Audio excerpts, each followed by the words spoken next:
cyclone hit the 2004, which was about 18 years ago. The community initially planned a whole community relocation.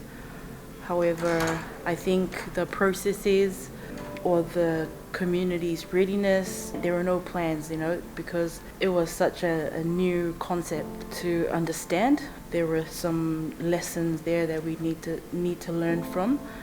There was a lot of anxiety, a lot of heightened emotions when we were discussing relocation, where to relocate, how to fund this relocation.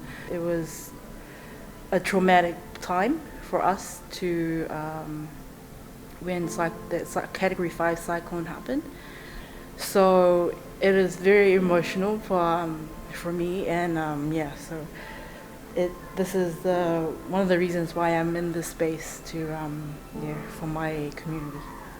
As someone who represents the community of persons with disabilities, it's very important to see that they are also included in such framework, especially the specific that will guide how the inclusion would look like when it rolls out, whether it's at the regional level and how it's implemented at the national level. There are so many stories to learn from, the good and the bad of both. Guiding the communities and work alongside them, accompany them in the process for them to be not only rehabilitated but be mobilized into their new environment.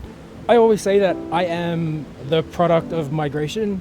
I'm from Tonga, but my parents moved us to Australia, so I understand the difficulties and the barriers that are involved with having to pick up your family, but also the difficulties that comes with being foreign in a new place. And that really drives my understanding of this work. Earlier this year we experienced the Hunga Ha'apai, Hunga Tonga volcano eruption that had happened, and that displaced a whole lot of people within our communities on the islands, especially around Ha'apai and Mongo. And what we saw there was traditional structures come in to be able to help move them, and those aren't available everywhere, and they're not things that are, formalized within frameworks, which is why it's important that we do this.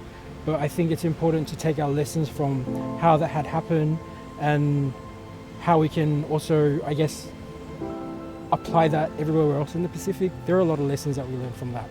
My own ancestral home is Kandahu, which is an island group in southernmost Fiji, and just the last week, for instance, a large amount of the coastline has experienced king tides.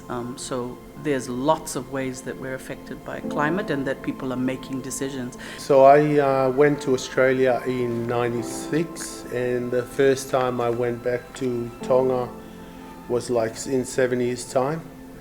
And I was happy to go back to my islands. And then growing up in Tonga, to survive, we grow our own plantation, and then for meat purpose, we use the oceans to fish. And then because we have every island is reef, it's coral island, so we have the reef. So every time it's low tide, we go and fish on the reef. And then one day I realized you can't see the reef anymore in low tide. And I said, what happened? What's happened? And they said, no, that's the normal now. That you can't see the reef anymore. It's only the big rocks that you can still see. So that's when I realized that climate change is happening. It's real. I'd always like to talk about this story of the couple in Woodinville. They're the oldest couple that had to relocate with the rest of the community. The woman went in the truck while the old man followed with other men walking to the new village.